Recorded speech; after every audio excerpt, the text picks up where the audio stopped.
저는 보현행원 공부를 광수공량으로부터 시작했습니다. 보현행원이 10가지가 있지 않습니까?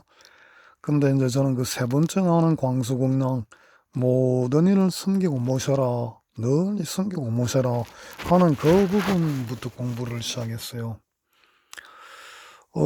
그것도 이제 참 인연이 있는데, 뭐 그 인연은 또 다음에 말씀을 뭐 드리기로 하고, 그 보현행원 공부를 처음 하면서 광수공양에서 참 감동을 많이 받아가지고 널리 모시고 섬기겠다 하는 그것부터 이제 맹세를 하기 시작했지요.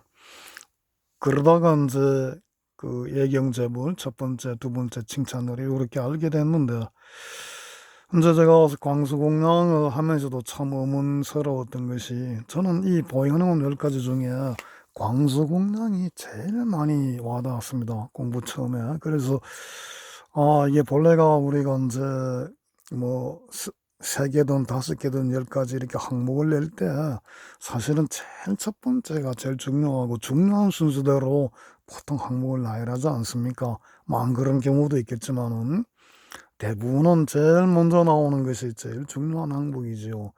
아마 보현행원도 그랬을 것 같은데, 왜 보현행원에서는 제가 생각하는 이 광수공양만큼 중요한 게 없는 것 같은데 왜 예경제부를 제일 먼저 했는가 하는 그런 의문이 떠나지는 않았습니다. 그러다가 이제 광수공양을 좀 하다가 보니까 이제 그 예경제불의 뜻도 조금 알게 됐죠. 그리고 왜 이것이 그 첫 번째 나왔는가 하는 것도 아마 좀 알게 된 것 같습니다. 근데 그때가 언젠지는 정확하게 기억이 안 납니다. 그런데 이제 제가 이 그 예경제불, 모든 부처님을 공경하라, 또 모든 존재를 공경하라 하는 대목에서 제가 그 크게 배운 것은 두 가지입니다. 하나는 감사하는 것, 또 하나는 인정하는 것. 그 두 가지가 바로 공경의 구체적인 내용이 아닌가 하고 제가 그렇게 그 생각이 되었어요. 사실 우리가 공경한다 그러는 것은 참 말은 참 좋은데 쉽지가 않습니다. 어떻게 공경하는 것입니까? 내가 너를 공경한다 그러면은 공경하는 겁니까? 그래서 뭐 보면은 우리 부처님 경전에 보면은 사실은 그렇게 하신 분이 계시지요. 그 법화경에 나오는 상불경 보살님이라고 하시는 분이 그런 분이시죠. 이분은 만나는 모든 분들을 나는 당신을 공경합니다. 당신은 부처가 되실 분입니다. 하고 그렇게 말씀을 하셨다고 하지요. 그래서 결국은 이 공경 하나로 승부를 하신 분입니다. 그런데 이 참 좀 낙관스럽지 않습니까? 내가 당신을 공경한다고 어느 분이 와서 그냥 무턱대고 그렇게 말을 하면 어떻게 참 제가 받아들이겠습니까? 아니 제가 막 보면은 진짜 좀 부담스럽죠. 남이 나를 와서 공경한다. 그래서 경전에도 그런 내용이 나옵니다. 뭐 정확하지는 지금 않은데 너무 상불경 보살님이 너를 공경한다 이렇게 하시니까 중생들이 저 미친 사람 취급하는 거예요. 그러면서 나중에는 화를 막 내시고 저기 말도 안 되는 소리 한다고 돌멩이까지 막 던지고 아마 그랬던 모양이에요. 근데 이제 이 보살님은 막 그냥 그 도망을 가시면서도 나는 당신을 공경한다. 그렇게 그 말을 외치시고 공경하는 마음을 잊지 않았다고 하지요.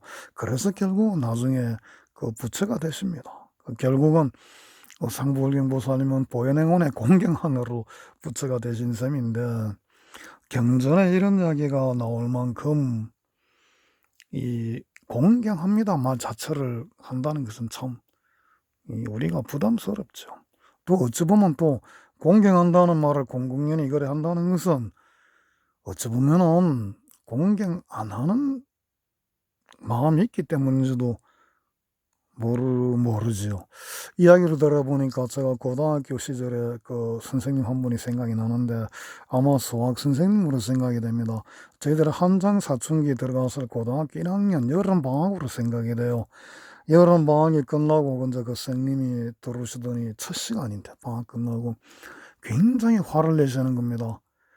화를 낸 이유가 뭐냐 하니까 그 선생님이 말씀하시기를 방학 동안에 편지 한 통을 받았는데 그 편지 한 통의 제일 첫 대목이 존경하는 선생님께 이렇게 시작이 되더랍니다. 그래서 그게 무지 화가 났다는 거예요. 왜냐? 너희들이 선생님을 공경 당연히 해야지. 공경 하나 못 줄 건데. 그 선생님 하시는 화낸 이유가 이겁니다. 그 저들 1시간 내내 그렇게 화를 내셨어요. 제 기억에. 그 저희들이야 뭐 지금도 제가 그게 과연 화낼 이유인지는 지금도 제가 잘 모르겠습니다. 지금 제 나이가 그 선생님보다 훨씬 그 당시 선생님보다 거의 한 20년은 더 넘은 것 같은데 지금도 그게 과연 화를 낼 그런 일인지는 모르겠습니다. 그런데 이제 그 선생님이 그러니까 화난 이유가 바로 그거죠. 당연히 존경해야 되는데 존경하는 말을 굳이 쓴 걸 보니까 그 편지 쓴 학생이 자기를 평상시에 존경 안 했다는 거죠. 무시했다는 겁니다. 이게 하여튼 지금 하여튼 맞는 말인지 모르겠습니다만은 그런 식으로 이제 내가 너를 공개한다 이 말 자체는 좀 하는 분도 조금 낯설고 듣는 분도 낯설고 부담스러운, 특히 듣는 분들은 부담스러운 그런 걸 겁니다. 그게 사실은 제가 보현행원을 이렇게 한 25년 하다 보니까 그 공경한다 그게 전혀 사실은 뭐 낯설거나 부담스러운 그런 참 사실은 말은 제가 볼 때는 아닌 걸로 보여요. 그러나 우리가 평상시에 참 공경 마음이 없지 않습니까? 우리가 보면은 그죠? 조금이라도 하여튼 핑계만 있으면 내가 남한테 공경을 받으려고 그러지 내가 남을 공경하려고는 안 하지 않습니까? 내가 나이가 흔히 주민증 까라 많이 그러죠, 그죠? 내가 나이가 1살만 많아도 아니 1살이 아니라 몇 달만 많아도 형 노릇하려고 그러고 너 내 동생이다 자꾸 말입니다. 선배 하려고 그러고 뭐 조금 심지어 회사나 이런 데 보면은 나이가 어려도 자기가 회사를 조금 학교 때는 후배라도 만나게 회사를 조금 먼저 들어가면 또 그 선배 노릇하려고 그러죠. 그러니까 뭐 이거는 사회뿐만 아니라 가정도 마찬가지입니다. 부모한테 자식은 무조건 공경하고 복종해야 되고 동생은 형한테 그래 이게 너무 많아요. 그래서 참 많은 그런 쓸데없는 필요 없는 그런 갈등 이야기가 되지요. 그래서 참 이 공경이 사실 참 중요한데 뭐 공경 이야기만 해도 굉장히 깁니다만 아유 시간이 너무 많이 길어지니까 저 핵심만 간략히 하고 넘어가겠습니다. 그래서 이 공경은 이렇게 제가 볼 때 뭐 평상시에는 우리가 공부를 많이 하고 수행도 깊어지고 어떤 공부 경계가 많이 익어서 뭐 그런 분들한테는 저절로 공경이 나오고 또 공경이란 말에도 전혀 우리가 부담스럽지가 않고 그래 되겠지만은 우리가 일반 사회를 살아갈 때 이 공경심을 느끼고 또 공경을 표현하는 것은 이거 좀 구체적으로 쉽지가 않습니다. 근데 바로 감사입니다. 감사. 남을 인정해 주는 거하고 감사가 바로 남을 공경하는 그 징표 중의 하나로 될 수가 있어요. 근데 물론 감사는 공경 외에도 더 많은 덕목을 내포합니다마는 감사를 하는 거. 상대방에게 감사를 하는 것 자체가 바로 공경으로 들어가는 첫걸음으로 저는 그렇게 봅니다.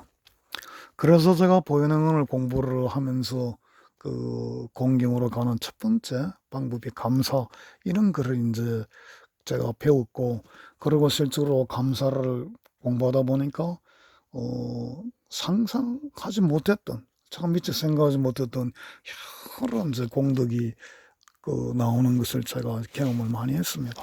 근데 실제로 보면요, 이 감사가 쉽지가 않아요. 그것도 쉬운 것 같지만은, 우선 뭐, 이 사실 보현행원에서 이야기하는 감사는 감사하지 못할 일에까지 하는 감사를 뜻합니다.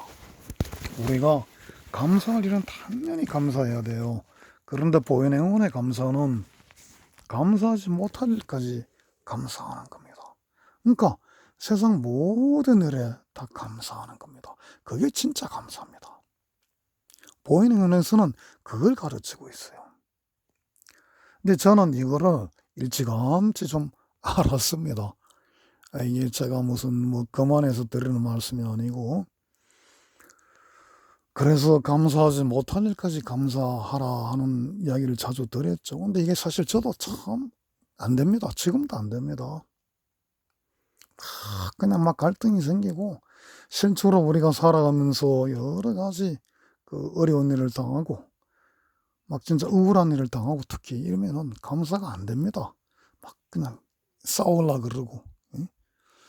그 평상시에 그런 못된 버릇이 막 나오지요.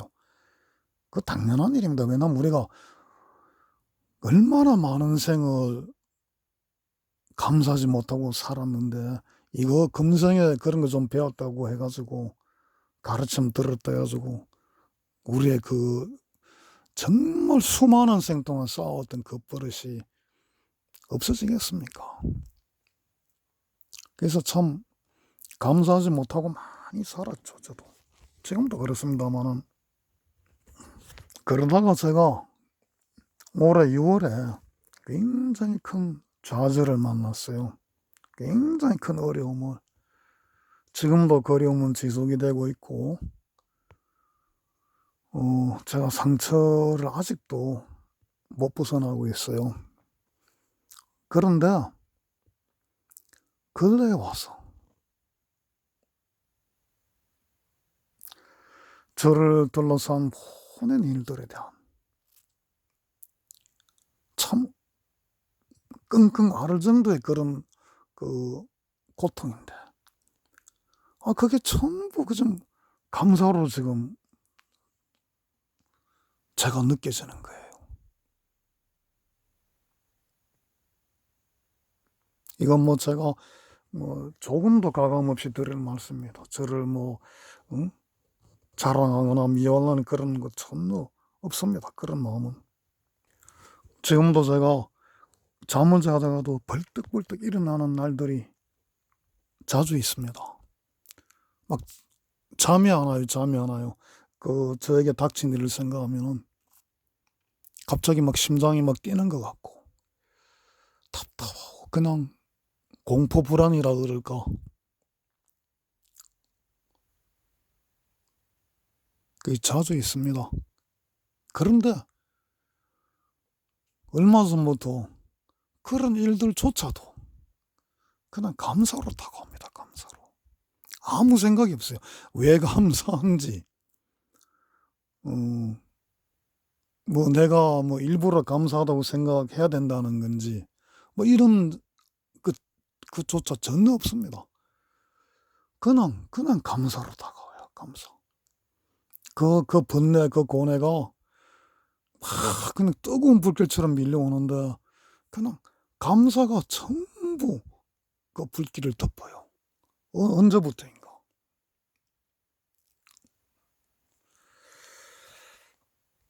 그래서 그 번뇌는 그대로인데, 고통은 그대로인데, 내 마음속에 아픔은 그대로인데도 그런 아픔, 고뇌, 번뇌가